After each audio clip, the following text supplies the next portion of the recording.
lacrosse sticks. Making them is a spectator sport. Frozen fish products. We have the cold, hard facts. Torches.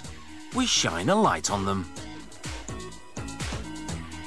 And paintbrushes. A report that will have you bristling with excitement. But first... Lacrosse is North America's oldest sport. It was back in the 1400s that people started playing with a distinctive netted stick. French missionaries decided the stick resembled the staff-like crozier or cross carried by bishops. And so, the game became known as lacrosse.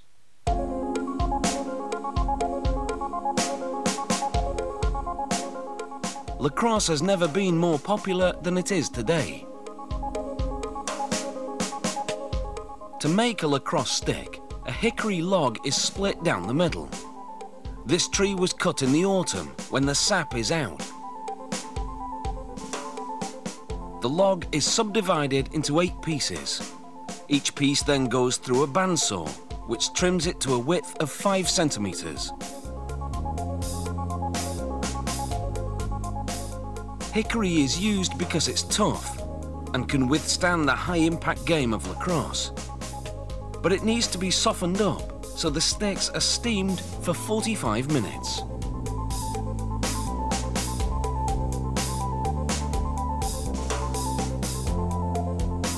Then, the hickory sticks are placed in a jig. In this steamy state, the wood is flexible, and one end is curled around a form. A wire is looped around it, so it will hold a crook-like shape while the wood dries for 1 month. After that, the other end is steamed, placed in a jig and bent back just below the crook. This is called the back bend. It's set on a rack to dry and harden. This is the basic form. As you can see, it resembles the bishop's crozier, the one that inspired the name of the game.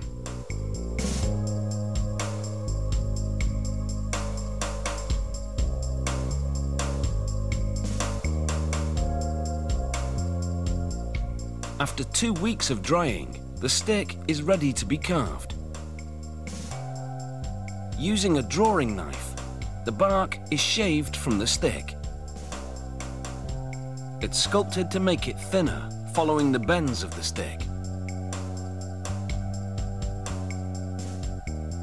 It's a skilled job that requires years of experience.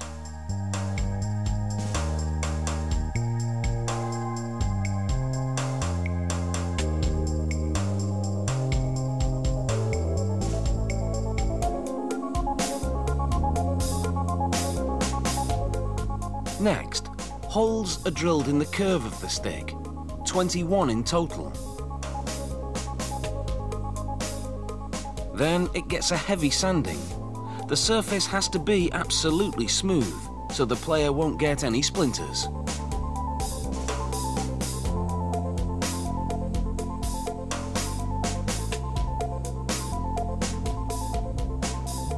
Linseed oil is rubbed into the stick to prevent the wood from getting too dry. The brand name goes on. And now it's time for the weaver to build the side wall of the net. In the old days, they used raw hide for this, but today they weave with nylon string. He interlaces it with leather runners that have been threaded through the holes at the back bend. He brushes polyurethane on the completed side web to stiffen it. Next, he attaches the other end of the leather runners to the top of the crook. The player will be able to change the depth of the netted pocket to his or her preference. He interlaces the leather runner weave with the nylon sidewall. And then pulls the woven pocket over a post to give it some shape. he loops the ends of the leather runners in a half hitch and snips off the excess. Every detail of this lacrosse stick has been handcrafted. It's a process that has taken 3 months. So now, let the game begin. Might be better with more than 2 of you, though.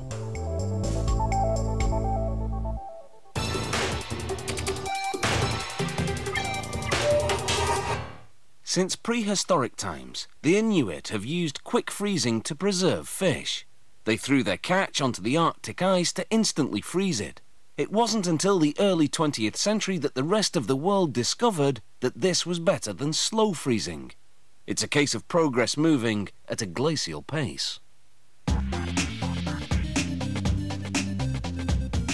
Fish that's rapidly frozen right on the ship better retains its flavour and texture.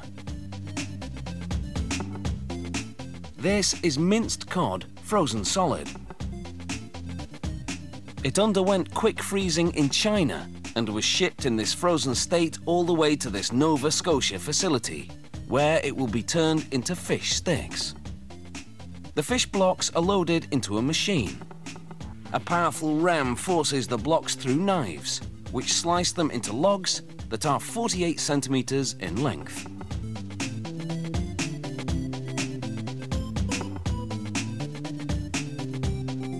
The logs are loaded vertically into slots. Below, more knives slice the logs into sticks. 85 fish sticks will be produced from one log. They check for breaks as the sticks move to the next station. At another production line, quick frozen haddock fillets are dumped into a big steel hopper. It funnels them to a flighted conveyor. Each bunch is dropped onto a vibrating table.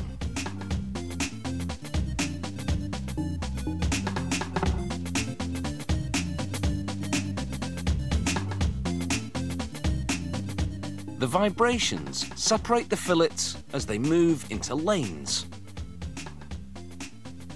and shuffle down to an inspection station where flaws can be easily spotted. Now, it's time for a hot shower. It lasts just a second. The hot water melts the fillet's protective glaze, but doesn't thaw the fish itself. Deglazing allows the coating mixture to stick to the fish. The fish sticks then travel through a curtain of batter made of flour, water, and spices.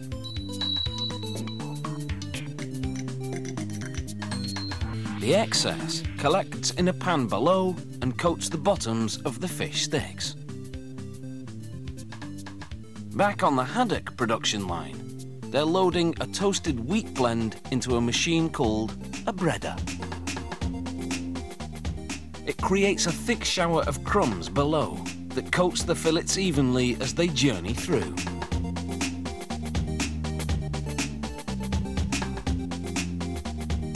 Then, the breaded frozen fillets head for the fryer. The fish sticks go through a fryer too, for 28 seconds, just long enough to cook the outside coating, but the fish remains frozen on the inside, creating what we all know as fish fingers. With the coating baked on, the fish fingers and fillets are now en route to the freezers. Meanwhile, on a third production line, oil and red peppers go into a high-speed mixer. Some parsley is added for seasoning. While it steam cooks, it's stirred by hand. The red pepper sauce cascades from an applicator, saturating these frozen fillets. This coating sticks without being fried, so the fillets head straight for the spiraling freezer. The fish fingers and breaded haddock are in similar freezers. After 45 minutes, the haddock slides down a chute, which weighs it into portions. Heated jaws seal the backs.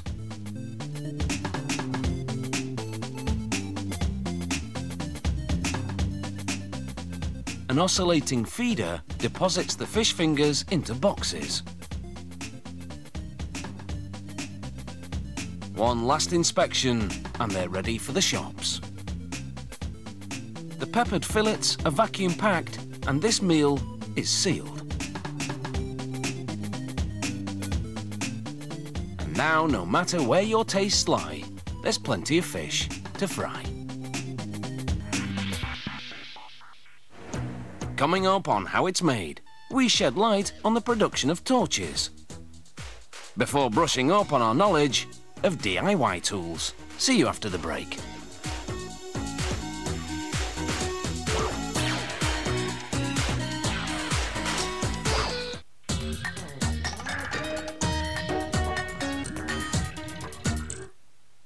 The torch can illuminate any situation. The first version was invented in the late 19th century. It produced only flashes rather than a constant beam, hence the name flashlight. Today, they're rather more sophisticated, so let's shine a light on their production. The torch shows us the way when things look dim. To make a military torch, they place an aluminium bar in a computerized lathe.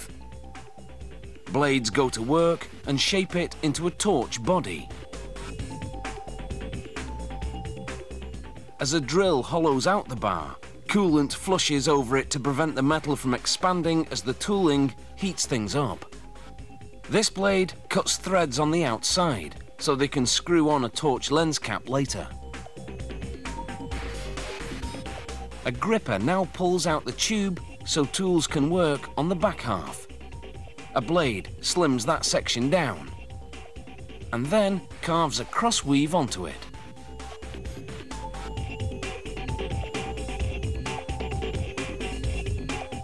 This heavy texture will make the torch easier to grip.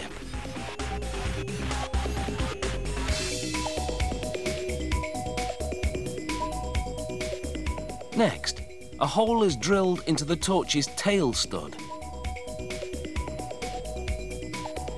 It's an attachment for the wrist strap. After the torch body has taken shape, it receives a black protective coating. Next, using tons of force, a machine injects hot plastic into a mold which forms the lens for the torch. The lens is placed in a jig and the mold core unscrewed. The core has formed threads in the lens so it can be screwed onto the torch body later. Another injection mold is used to make plastic torch bodies. The plastic torches are for more general use than the aluminium ones. For custom orders, a logo is stamped onto the torch using a hot foil press. Next, light-emitting diodes are inserted into a circuit board. The diodes are electronic lamps that are very bright and used instead of traditional incandescent bulbs. The diode's wires are soldered to a circuit board and then trimmed.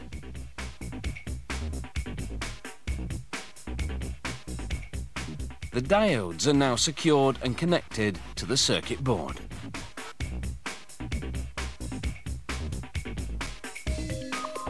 For bigger torches, they use lots of diodes, up to 60 of them for this torch that's being made for search and rescue work.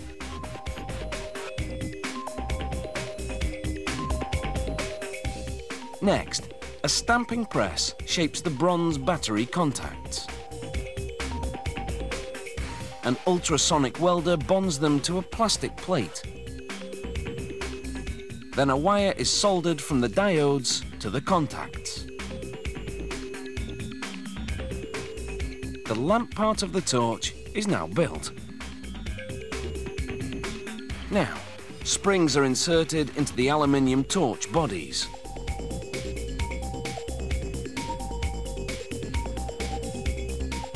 The batteries are loaded and the springs hold them in place.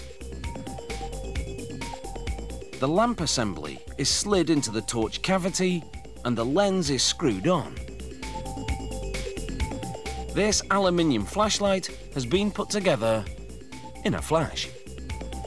They move on to plastic torches. The battery contact and spring assembly goes in, followed by the batteries. The light-emitting diode lamp is next. The lens is screwed onto the lamp.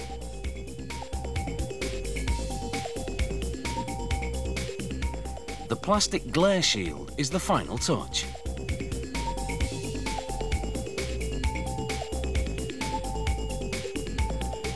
And now these torches are ready to shine.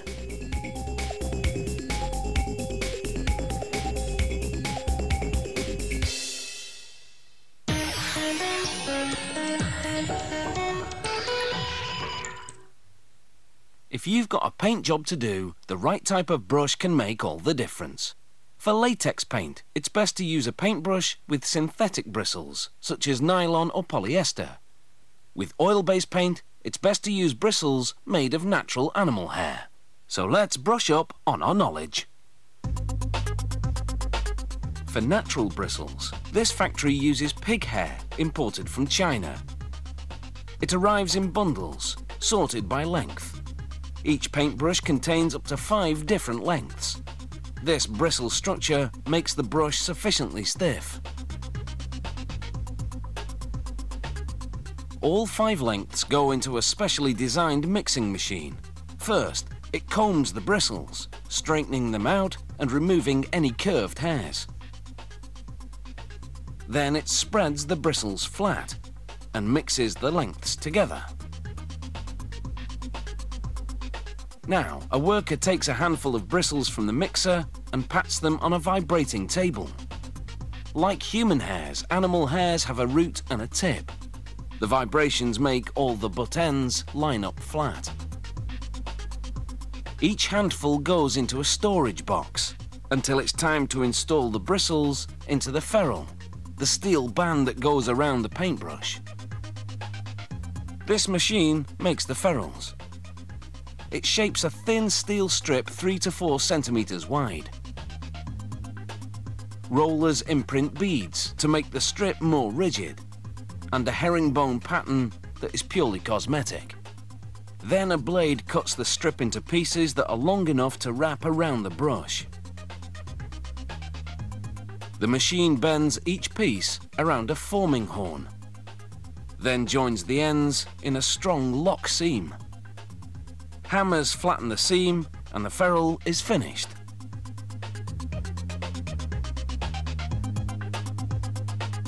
Back to the bristles. A brush-making machine will join them to the ferrules. Workers load the mixed batches of bristles into one of the machine's feeders and the ferrules into the other. The machine picks up the required amount of bristles. Transfer jaws grab the tips and insert them into a ferrule. A vibrating device called a patter pushes the bristles in straight. A continuous strip of cardboard feeds the next part of the equipment. The machine parts the bristles, cuts off and slots in a piece of cardboard. This centerpiece creates a well inside the brush head to help hold the paint. The machine then pulls the bristles out to the proper length, leaving about ½ centimeter inside the ferrule. Workers pick out the loose bristles. The lightweight paintbrush handles are made of plastic pellets. A vacuum loader sucks the materials up to a molding machine, which melts the pellets at 205 degrees Celsius. The machine then injects the molten plastic into handle-shaped molds. 5 minutes later, the machine ejects the handles from the molds. Workers attach 30 handles at a time to sticks and hang them across paint vats. The handles are then lowered into the paint slowly to avoid creating air bubbles. The first coat is a primer. After half an hour, the handles are ready for the next coat. This time, the vat contains coloured paint. it dries to a matte finish in 30 minutes. The third vat contains clear lacquer. This coat protects the paint and makes the surface glossy. Now it's time to glue the bristles to the ferrules with strong epoxy glue. It seeps down into the bristle base.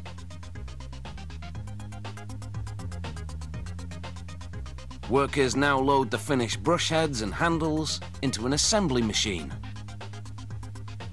The machine inserts a handle into each brush head, shooting 2 to 3 nails into each side to secure it.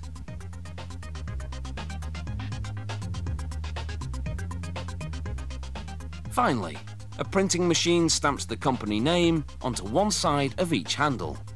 Paintbrushes come in a wide range of widths and thicknesses, providing different strokes for different folks.